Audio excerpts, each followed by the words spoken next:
Okay, so we'll start. So hello everyone. I'm happy to host Elad Romanov from Matan Gavish's lab. We'll talk about PCA and optimal selections of singular vectors in correlated noise. So Elad, the stage is yours. Okay. Just a small note. I'm also a student of ordentlich. Okay. So, I'll talk to you today about joint work with Matan and David. So, consider the following setting that you can see pretty much everywhere in statistics. Statistics machine learning. You're given a bunch of data points. Let's call them 1, 1, 2, 1, 2i, n. They are p-dimensional, where the dimension p is huge. Okay, but for some reason you have some reason to believe that there is actually a lot of redundancy in the coordinates of each sample y. Okay, meaning that the intrinsic dimension, the real dimension, the effective dimension of your data should be in fact much smaller. And this is the underlying philosophy behind the idea of dimensionality reductions in statistics. And there are many techniques and variations on this theme, like PCA, ICA, factor analysis, manifold learning, and probably many more that I didn't mention. In this talk, we'll focus pretty much on PCA, that is when we are looking for a linear low-dimensional structure in our data. So let's just recall a bit what PCA is all about. What you do is the following: you take your data, you put it you stake it onto a matrix. Okay, let's call the matrix capital Y. The matrix whose rows are our samples Y, the small y, and let's normalize everything by 1 over square root of n, so that for this normalization you have that Y transpose Y is the data sample covariance up to the centering. So let's for the next slide just assume that our data is already centered. Okay, what you do with this matrix is compute its singular value decomposition, its SVD, and this is how I denote the SVD here. The sigmas are going to be the singular values. They are ordered in decreasing order. The U's are the left singular values, and the right are the V's are the right ones. And we then take our data points and basically project them onto the right singular values, singular vectors. Okay, what we get is something that looks like this. You have the coefficients along the ith directions are going to be correlated across different components. Uncorrelated across different components. And the variance along the ith component is going to be sigma I squared. Okay, we are basically taking our data and decompose it into uncorrelated orthogonal directions. Now, the basic philosophy in PCA is that directions that has large variance are somehow important. They convey a quote-unquote signal. And the directions that have a small variance, they correspond in some sense to noise. And a central question here is okay, I said a large variance corresponds to a signal. How large should large be? Okay. So how to select the number of principal components? This is the central question. There's a huge literature on this problem and related problems, and here is a very partial list of references that I will not go into. But the starting point for this talk is a heuristic due to Cattell from the 1960s. This is called the scree test heuristic. And the idea is this. You take the singular values of y and you plot them just one after the other. Okay, this is the first singular value, the second singular value, and so on. And you get this curve here. And what you look for is the elbow in the curve. Right here, this is an elbow in the curve, a place of abrupt change. This is where you should truncate. Okay, this is what Cattell tells you. A singular value is larger than this elbow point should correspond somehow to signal, and the values below this point should correspond to noise. Okay, and in case you're wondering, this is a scree. Okay, in Hebrew, this is called darderet. This is when a mountain breaks and you have this abrupt slope. Okay, so Catel's method this is not exactly an algorithm. This is a heuristic. Okay, it doesn't define what an elbow is. It is not a precise algorithm. You can just say, okay, here is a method. Here is a mathematical method. Implement it, and it's not clear if this is even optimizing any error criterion. And I also want you to know that script plots corresponding to different data sets can be qualitatively very different. Okay, here I plot, I generated an IID Gaussian matrix, Gaussian data matrix without low rank signal. Okay, we don't have an embedded low dimensional signal. This is just an IID noise matrix. This on the left, you see a histogram of its singular values. And on the right, you have the corresponding script plot. Okay. Now I took another data set, another randomly generated data matrix. Here the rows are sampled from an autoregressive process, an AR1 process, and this is a histogram of the singular values, and this is the script plot. And if you naively try to implement Catel's heuristic, you might think that okay, there might be an elbow here. But from the way I generated data, there is no low-rank structure here. Okay, even despite these evident shortcomings of this whole script plot heuristic and its lack of rigor and precision, it is still widely used by practitioners even today. And if you look at Google Scholar, you'll see Catel's paper has something like 15K citations. And it is gaining citations at a rate of about 1,000 per year. And these are only the people who bothered actually citing the original paper of Catel.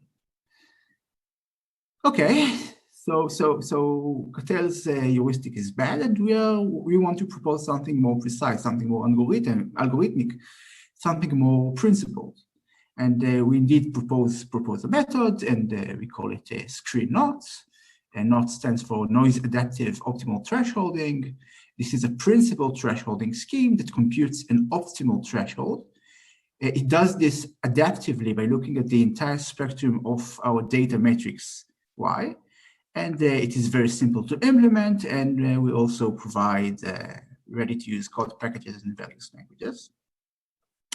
The idea is that the algorithm assumes the data is of the form Y. The given data matrix is of the form X plus Z, where X is a low-rank signal matrix, and Z is a noise matrix. And under what's called the spiked model, which is a very popular asymptotic framework for thinking about low-rank plus noise matrices, and it is widely used in the mathematical statistics literature and highly investigated.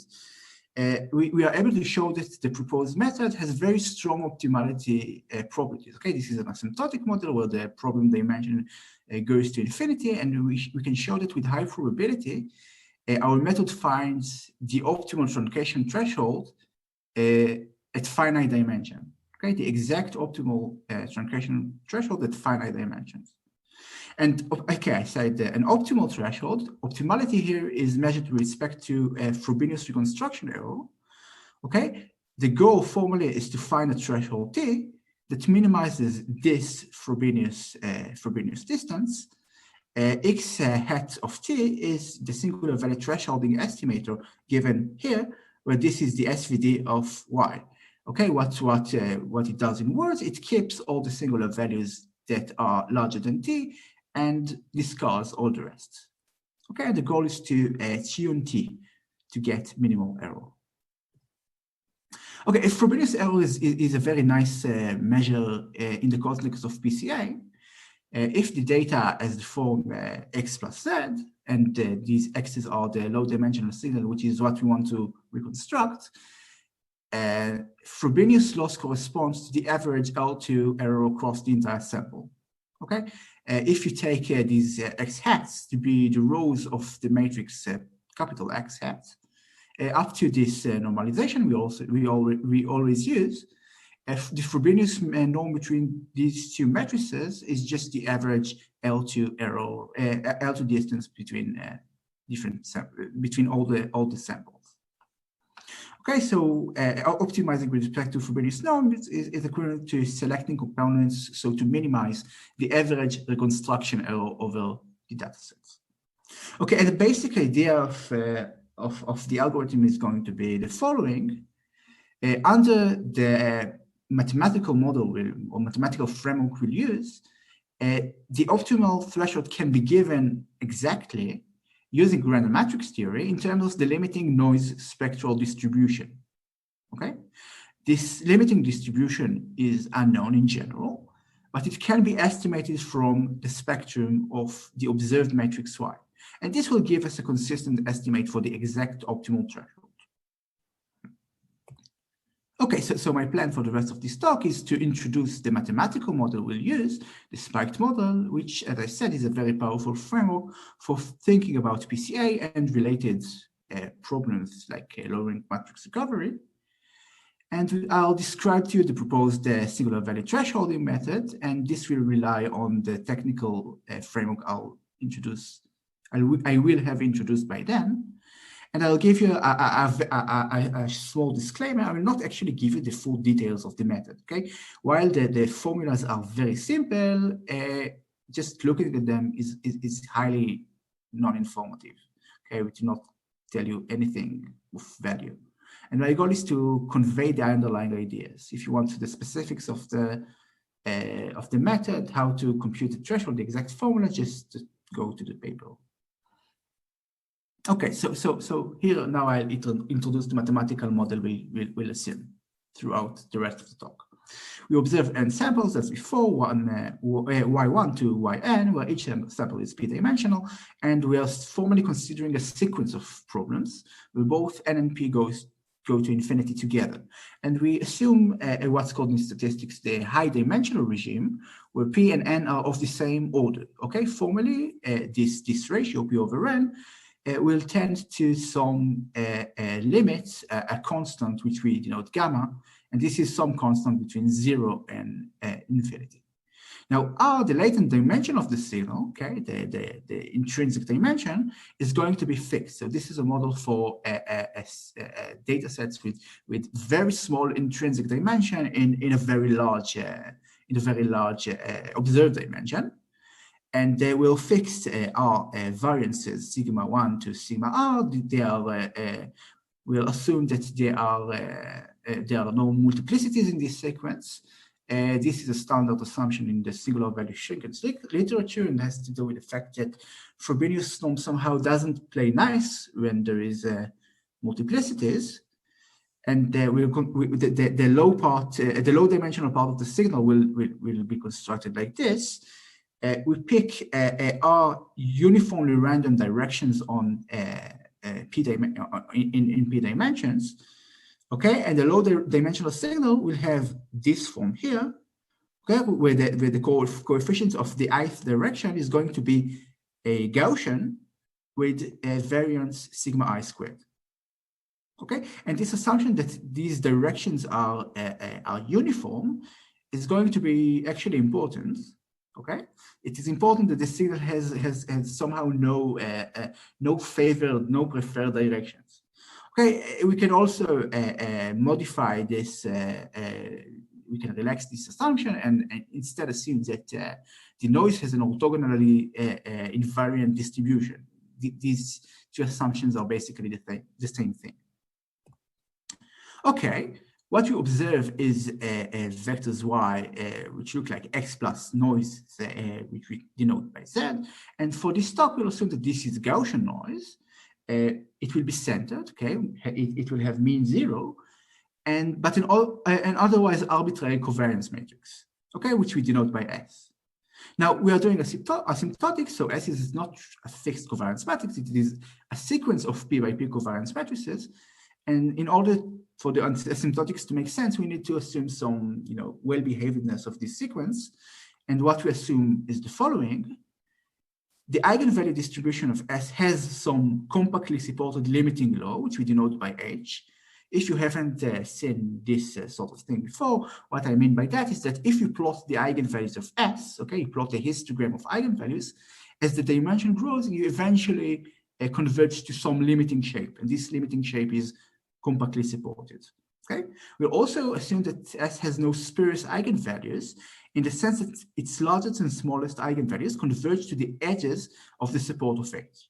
Okay, we are doing PCA, and the way we're going to detect the low rank signal is by looking at the outliers of the spectrum of Y. So if S itself had generated outliers, then this problem would become somewhat ill-posed. Okay, now note that conditioned on the directions V, the covariance of our measurements Y is just this expression here. Okay, and for S equals the identity, this is called the spike covariance model, and it was introduced by Ian Johnston in the early 2000s. Okay, so let's, as before, denote our data matrix by Y. This is an N by P matrix, which you get by stacking the measurements as rows on top of each other. And likewise, we denote the matrices capital X and capital Z. And let's stack all the gammas, okay, gammas which I used before, in a vector. Okay, UI is gamma I1 to gamma I n. This is an n-dimensional vector, and we normalize by square root of n. So you can write the signal matrix like this here.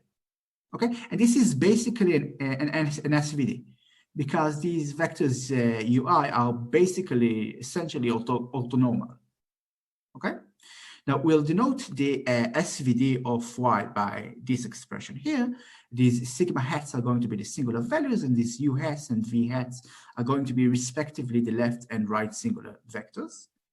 And as I said before, we consider singular value thresholding estimators with threshold T, which is the matrix you get by keeping the singular values of Y, which are larger than T, and discarding all the rest. Okay, so this is the notation. And recall our goal is to choose T, so to minimize the Frobenius distance between the signal matrix X and our estimate. Now, to that end, understanding how the spectrum of Y behaves is going to be essential. Okay, and we'll need three components. We need to understand three components, and I'll justify why we need them a bit later. We need to understand the global structure of the singular values of Y, in particular the limiting spectral distribution of Y. Okay, this is how the shape of the histogram of singular values behave. We also need to understand the behavior of the R largest singular values. Okay, R is constant, I remind you. And the way we're going to detect spikes, as I said, is as outliers of the spectrum of Y, which lie away from the main bulk of singular values. And we also need to understand the correlations between the leading empirical singular vectors, the UI, VI hats, and their population counterparts, okay, UI, VI. Okay, and I call these the signal directions, I call them the population spikes. This is somewhat an abuse of notation. Now, this information we need is provided by well-known results, by now quite well-known results in random matrix theory, which I'll introduce in a bit. Okay, the easiest component to understand with regards to the spectrum of Y is the limiting singular value distribution, okay? The behavior of the bulk of singular values, the global structure. Okay, it can be shown that under our modeling assumption, the noise matrix, the pure noise matrix, the matrix that whose rows are the noise vectors, has a compactly supported limiting spectral distribution, which we denote by as F of Z, and it depends on the law H, and H is what we called the limiting law of the eigenvalues of the covariance matrix S. Okay, this law is called okay. It is the multiplicative free convolution between H and Marchenko-Pastur law. And the important thing to note is that it is very hard to give closed form expressions for this law in all but extremely simple cases. Okay. For example, if S is the identity, you have a closed form expression. This is just the Marchenko-Pastur law. but in all cases where H is slightly more complicated, there is really no hope for closed form expressions. Okay, we'll denote the upper edge of the support of the law Fz by Z plus. And in general, for a law, we'll denote by Z plus for this law, the upper edge of its support, okay, a compactly supported law. Now, the matrix Y is X plus Z is a fixed rank perturbation of the random noise matrix Z, okay? The rank of X is R, and this is a constant in our framework. And an easy consequence of the singular value interlacing theorem tells us that Y also has a limiting spectral distribution, and it is the same as that of Z. Okay? And the way we will see the lower rank matrix X is, as I said before, it will affect the R top singular values and vectors of Y. It will not affect the global structure of the singular values. And before getting into more mathematical nitty-gritty, let's do a short numeric case study. Here I generated a matrix, a signal plus noise matrix from our model with the identity covariance, one spike, and P equals N. Here is a histogram of the singular values for a spike with intensity 3. Okay, what you can see here is that all but one singular value lies inside the main bulk of singular values. Okay, this thing has a limiting shape given by the Marchenko-Pastur law. This is the dashed curve, and this is a single outlier corresponding to the single spike we have. Okay, so this is the picture you should have in mind. Now, I also plotted now the behavior of the top singular value of Y as you vary the spike intensity. Okay, you vary sigma. Now, when sigma is between 0 and 1, you see that this top singular value is pretty much 2. Okay, and this is, if you see, this is the edge of the bulk of the Marchenko-Pastur law. As you increase sigma further, you see that it suddenly starts separating from the bulk. Okay, it starts getting larger. This is this outlier. I also plotted the correlations between the population spike and the top singular vector of Y. Okay, and again, between 0 and 1, you get about 0 correlation. But as we approach 1, we suddenly start increasing as we increase sigma. Okay?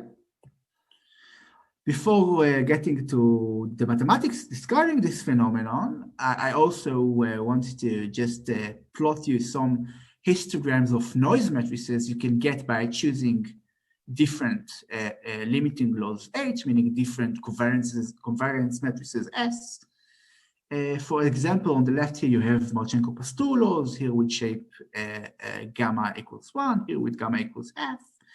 Here you have H in the middle, you have H uniform between 1 and 10 for these two shape parameters. Here you have H being an even mixture of 1 and 10. You see that, for instance, when the shape is half, while this is compactly supported, the support is even disconnected. There is this really simple model really supports many rich structures for possible noise distributions. Okay, so now I'll give you some mathematical results. These are not mine. That describe the phenomenon we've seen in the case study. So the first thing I want to tell you about is the phase transition phenomenon for the outliers, for the singular values.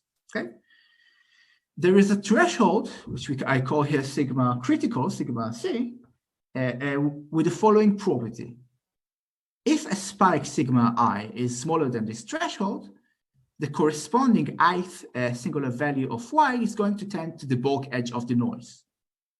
Okay, what we call Z plus. On the other hand, if it is larger than this detection threshold, the ith singular value is going to tend to some other number, which can be given explicitly in terms of sigma I, the spike intensity itself, and the limiting noise spectrum. And what we'll see here is, like in the picture from before, we'll see an outlier away from the main bulk of singular values. Okay, and the important point is that if you see an outlier, you can. This is an explicit mapping that you can in principle invert. Okay, you see an outlier, you can find out what was the original spike intensity, if the spike intensity was above the detectability threshold. Now, for any okay, this was for the top I singular values of y, and for any fixed j larger than r, the jth singular value of y is going to tend to the bulk edge of the noise. So the presence or lack of presence of spikes doesn't disturb the remaining singular values of y, at least asymptotically. Okay, now I'll tell you something about the singular vectors. And the first thing I want to mention is that there is a decoupling phenomenon between the different spikes. So if the u hats and the vy's are respectively the left and right singular vectors of y, for any I between 1 and r and fixed j different from I, okay, any fixed j, the correlation between the population spikes ui and vi and the empirical spikes u hat j and v hat j vanishes asymptotically. Okay, and this means heuristically that the only empirical singular vectors that actually carry information about the ith population spike, about ui and vi, are their corresponding empirical vectors u hat I and v hat I. Okay, different components don't tell you any new information asymptotically. Okay, we can also quantify how much information or correlation these ith components do carry. If the spike intensity is below the detectability threshold, then this correlation between the ith empirical and population components tends to 0. And above the detectability threshold, it tends almost solely to some number, which can also be, it is given by some expression depending on the spike intensity and the noise limiting spectrum. And heuristically, this result means that below the detectability threshold, the empirical singular vectors do not contain any information about the population spikes. And above the threshold, they become increasingly correlated with the spikes we want to estimate. And note that in general, in the high dimensional setting, there is it is not possible to consistently estimate the spike directions unless you assume some very specific, strong additional structure on the spikes. Okay, here the spikes are uniform directions, and it is impossible in general to consistently estimate them. Okay, so I won't give historical context. I'll just say that the results I just described are due to a paper by Benaish George and Dakuditi from 2012. Okay, so now I want to take these mathematical results and show you how you can use them to derive optimal thresholding rules. So for any fixed j larger than r, we said that the jth singular value of y is going to tend to the bulk edge. So it really doesn't make sense to threshold anywhere below, okay, to choose the threshold t anywhere below the bulk edge, because this would surely overestimate the latent dimension r by a lot, okay? So for the sake of the following discussion, let's assume that we are focusing only on thresholds strictly above the bulk edge. Okay, what happens exactly at the bulk edge is a bit subtler, and let's not get into it. Okay, so we said that spikes below the detectability threshold will not create an outlier, and so the corresponding components, if we threshold like this, will always be truncated. So let's assume, in what follows, for the sake of convenience, that all the spikes, all the signal spikes, the sigma i's, are above the detectability threshold. Okay, so with high probability, the form our estimator will get is this expression here. Okay, we can possibly keep or discard, we can possibly keep at best only the first, the leading R principal components of Y. Okay, so if you play a bit with the Frobenius error, you can write it in terms of the empirical population singular vector correlations, And okay, you have a sum here over all the I and j, and I said that for I different than j, these correlations vanish. So if you take the limits, this error tends almost surely to a deterministic expression that separates across different spikes.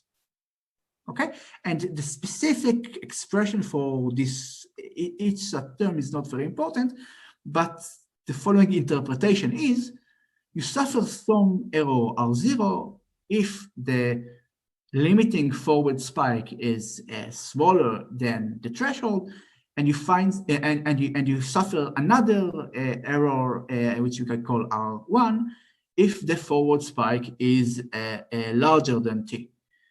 That is, R0 is the loss we pay for discarding the component I, and R1 is the loss we pay for keeping it.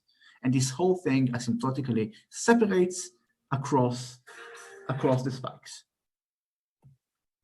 Okay, so this is the important technical lemma, which says the following: there is a unique crossing point sigma star above the detectability threshold for which R0 and R1 coincide. Below this crossing point, R0 is smaller than R1, meaning that it is best to discard the component. Okay, it means that the component is too weak. Okay, the corresponding singular vectors are too noisy to be useful in estimation. And above this sigma star, the spike is sufficiently strong so that keeping it would actually help you in estimating the low rank signals, the low dimensional signals. And we call the forward spike of this sigma star the optimal threshold for this limiting noise distribution Fz in shape gamma. Okay? And thresholding there achieves the best asymptotic loss over all fixed thresholding schemes. Okay, for all choices, uniformly for all choices sigma 1 to sigma r, these r's I gave you before will be just the minimum between R0 and R1, and this is obviously the best one could achieve. And this calculation for the IID Gaussian case, what I call the identity matrix, identity covariance, was done in an earlier work by Gavish and Dono using the explicit formulas available there for the Marchenko-Pastulo. Okay, and this is the illustration you should have in mind. In blue, you have the curve R0, and in red here, you have the limiting curve R1, and this orange curve is an empirical counterpart of this thing. So this is in the dashed black line. This is the optimal threshold. Okay, so to the right, to the left of this vertical curve, you see that R0 is smaller than R1, and vice versa on the right. So if you threshold here, you get the benefit of both worlds. Okay, you always attain the smaller loss of the two. Okay, so far what we did is found a threshold that achieves the best asymptotic loss over all fixed thresholds. Okay, our threshold T of Fz is the argmin over all possible thresholds T of the asymptotic loss. Okay, this limit for Benio's distance, we said, exists almost surely, and this threshold minimizes that. Okay, and it minimizes that for all possible sigmas, all possible fixed sigmas. Okay, but what we want is to think about optimality in a somewhat stronger sense. Okay, so for a particular problem instance, let's consider the random function, which I call here SE of t, which is just the error incurred for this particular problem instance. Okay, this is a random variable that depends on the specific instantiation of the signal matrix X and the noise Z. We also consider denote the oracle loss, what you call the oracle loss by SE star, which is just the minimum of this random function SE of t over all possible thresholds t. and this is the best achievable loss attained by any threshold that has knowledge of X and Z themselves. Okay, and the holy grail somehow is to compare the performance of thresholding and the fixed optimal threshold to this oracle loss. So now note that this function SE of t is just a step function. Okay, there's a step function that has jumps at the singular values of y, and owing to this very simple structure we have for this function, we can actually derive quite easily very strong optimality guarantees for thresholding at this fixed optimal threshold, asymptotically optimal threshold. Okay, and this is the theorem we have. Suppose that you have a sequence of thresholds, which I call theta n, which converges almost surely to this this optimal threshold T of fz. Okay. Then the error, the thresholding error, converges to the limiting asymptotic best expression I gave you before, but also the oracle error converges to the same value. Okay, so asymptotically, the oracle error is not there is no advantage to having oracle knowledge of X and Z. Now, the even stronger guarantees is that for almost all spike intensities, with probability 1 for large enough n, thresholding at theta n is going to achieve oracle loss exactly. Okay, so this is with high probability optimality for finite n at finite n.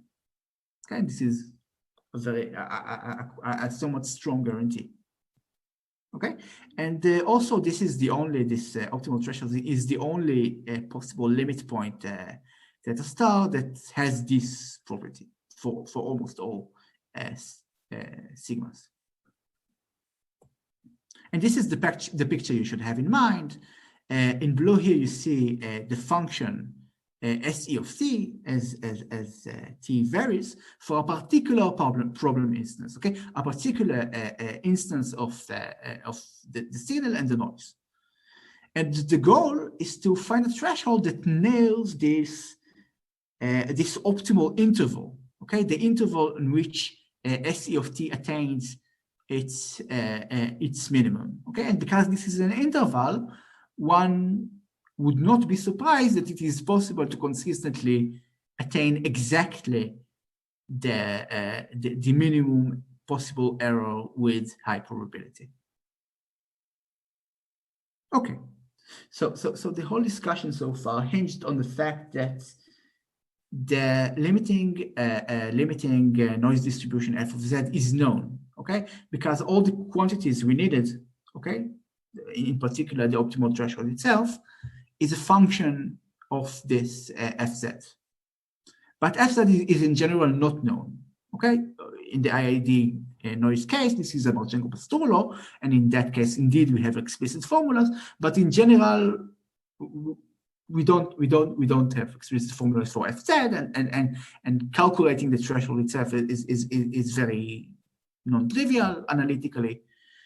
So our proposed approach is the following. We think about this T of fz as a functional over distributions. Okay. Now the empirical spectral distribution of y, we know that it converges weakly to this limiting law. Okay. The behavior of the singular values in the bulk converges to this limiting law we'll need. So if we are able to show that this function is continuous in an appropriate sense, then we can estimate this optimal threshold using the available data, the spectrum of y. So this is the sense of continuity we show. If Fn is a sequence of compactly supported distributions, such that we have weak convergence to this limiting law fz, and we also have convergence of the upper edge of the distribution. Okay, the upper edge of the support of these Fn's converges to the upper edge of the support of the noise limiting distribution. Then in that case, if you apply this functional, which I didn't give you an expression for, and I will not give you an expression for, but you can define it nonetheless. If you apply this functional to the noise, to this sequence of distributions, you converge to the optimal threshold which you want. Okay, so the observed spectrum of Y, indeed, we said it converges weakly to the law FZ, but this is not good enough because the behavior at the upper edge is the wrong behavior, because we have these annoying outliers. These important outliers that convey the low-rank signal. So let's assume that we have some upper bound K on R, the latent dimension. Okay, then this upper bound can be very loose in general, but in the asymptotic framework, it is going to be of order constant. Okay, we know that the K+1 singular value of Y still tends to the bulk edge of the noise. And this basically means that we can throw away the K top singular values of Y and replace them by something else. And pretty much any reasonable choice we'll make here, anything reasonable we'll replace them with, will give us a new empirical distribution that will satisfy our conditions, at least in an asymptotic sense. Okay, and maybe two naive suggestions is what we call a transport to zero. Okay, you throw these K leading components and you replace them by K zeros. And this intuitively may not be the best idea because, okay, we're taking mass that should obviously go in the upper tail of the distribution and we are moving it to zero. Okay? This is obviously not going to mimic the true behavior of distribution in the best manner. Perhaps a better choice is what we call clipping or Windsorization, is instead of transporting these K discarded components to zero, we just add K repetitions of K copies of the K+1 singular value of Y. Okay, so these are two naive suggestions that asymptotically they work. Okay, plugging them into the functional gives you a sequence of thresholds that converges almost surely to the optimal threshold. And we propose a new heuristic to reconstruct a tail that is a bit more judicious.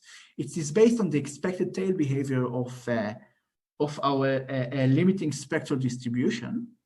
And in experiments, this approach displays, on synthetic experiments, it displays a clear advantage in estimating the optimal threshold in terms of its finite end scaling. Okay? And the idea is that for all noise distributions that can be obtained through the model I gave you, the behavior of the limiting law at the bulk edge is always the same. Okay, it always looks like square root at the edges of the support. And this is an analytic result by Silverstein and Choi. And this implies that the spacings between singular values at the upper edge look like something like n to the minus 2/3. And we can leverage this information to basically reconstruct the upper tail in an average sense. Okay, and we don't have finite n guarantees for this, but this choice, okay, asymptotically it is guaranteed to work. But as I said, simulations suggest that it works better at finite n, and I'll skip these technical details of exactly how we do this. And as I said, simulation results indicate that this approach, which we call imputation, approximate the optimal threshold we want to approximate better than these naive strategies in terms of its finite n scaling. Okay, so this is transport to zero, this is clipping, and this is in red our proposed approach. And this is for another noise, okay, another noise distribution. Okay, so I'm pretty much done. Let me just let's do a brief summary of what we've seen. I told you about the spike model, which is a powerful mathematical framework to think about PCA and related problems. Also low rank matrix recovery, though we haven't really touched much the latter. In the paper, we work in a slightly more general setting than what I described to you here. And there, the connection to low-rank matrix denoising is perhaps a bit more obvious.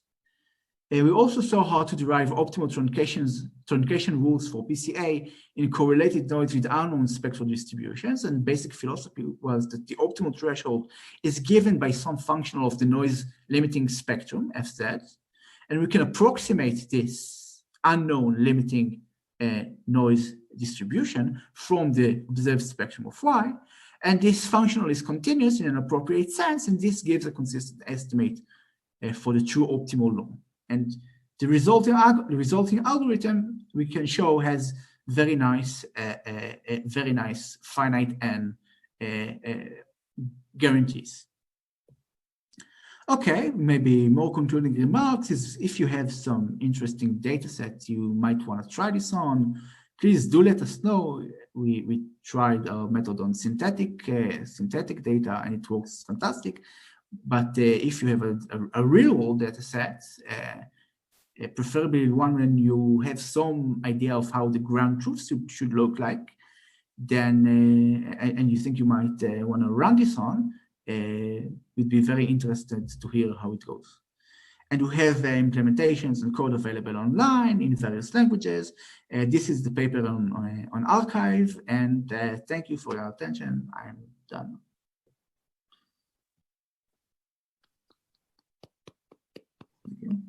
Thank you, Elad.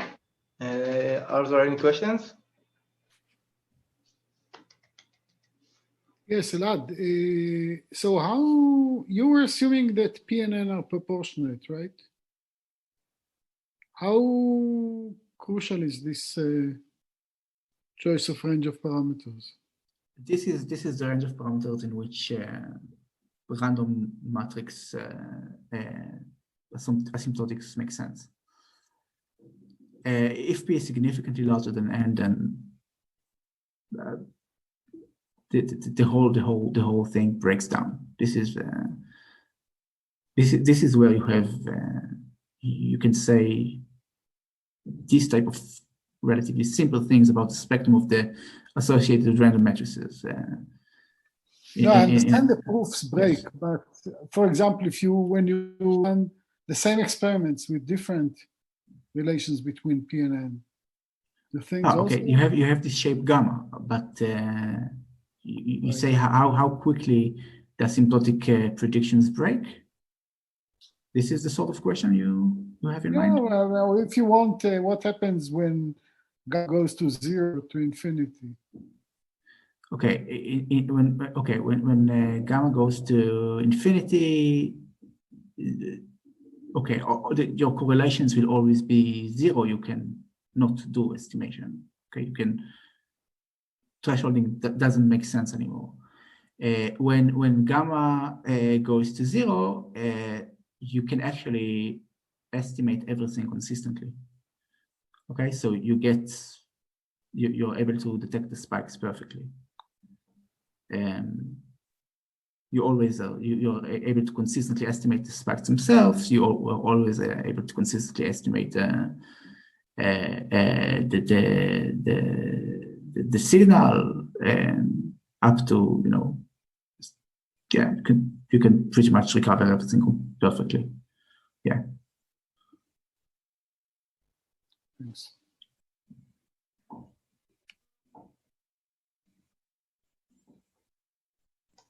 Any more questions?